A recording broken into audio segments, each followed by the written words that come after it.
Hey, check it out, it's a dead rat. Are we living in Mousetrap? You ever play Mousetrap? Mousetrap! That was one of my favorite, is that a mouse? I think that's a mouse. Rats are bigger. Oh, it smells really good back here. I wonder if I should be photographing fecal matter and discarded newspaper that is used to wipe one's bottom. Perhaps I should return to the main roads. Anyways, go all in on photography, right? Street photography is my vocation in life. I'm called out here into the streets to photograph, right? I'm beyond motivated to practice street photography. And so what is motivation, right? Motivation is the movement of your physical body. You know, how much strength do you have in your feet, right? Check out the hole in my shoe. You know, I have to get a new pair of shoes every couple months. I'm gonna rock this one out until it gets really bad, because I get holes in my shoes every couple of months, right? I'm walking endlessly throughout the day where I'm not sitting down. You know, I am moving my body consistently throughout the day. And I think when you practice street photography, right, this is the best place to be, right? The joy of walking, of movement, you know, that in itself is the motivation. And you know, while I believe a photograph is a reflection of your lust for life, of you being there on the front lines of life, close to life itself, I actually believe that a photograph, it's a reflection of the photographer's physiological power, right? The more that I contemplate this thing, it makes sense to me, because ultimately, when it comes down to it, the more that you walk, the more that you will see. And the more that you will see, the more that you will photograph. Ultimately, the more photographs you make, you know, the more mistakes you make, the more success you will have when it comes to this thing, right? Where the time spent moving your physical body is ultimately what is going to determine the result of your photograph, right? Where anyone can line up a composition, anyone can learn about the basic rules and guidelines of how to make a photograph.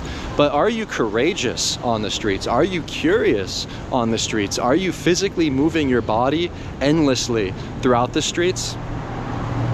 You know, the approach is simple. Photograph as much as humanly possible.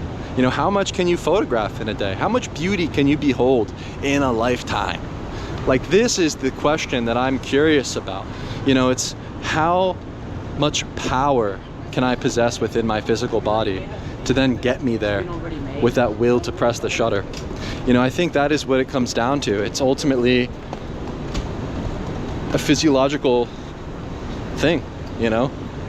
The will to power, the will to press the shutter, you know, the movement and the physicality of photography is what drives me onwards, you know?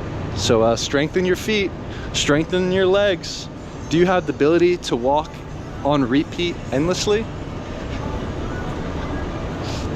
Are you going to, or are you going to find yourself in the mousetrap, trapped in the cage?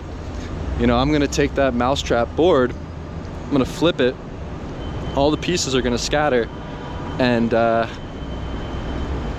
yeah, needless to say, I'm gonna get my cheese, baby. I'm gonna get my cheddar.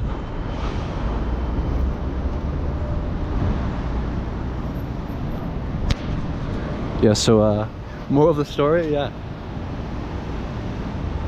go all in on photography. Pick up one camera, one lens, stop playing games, and go out there and embrace the mundane, right? Consistently walk the same lane. It's bound to feel a little bit insane, but I think at the end of the day, this practice is what gives life, my life, deeper meaning. And so movement, walking, photographing, courage, curiosity, right? These elements, these simple things are all that matter. Everything else is superfluous. Do you have the will to power? Do you have the will to photograph? Do you have the will to move your physical body?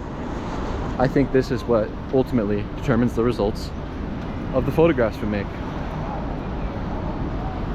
It's the power in your legs, baby. In your feet. Your feet don't belong in the cage, in the mousetrap. Your feet belong in a open toe box, and then you'll have more strength.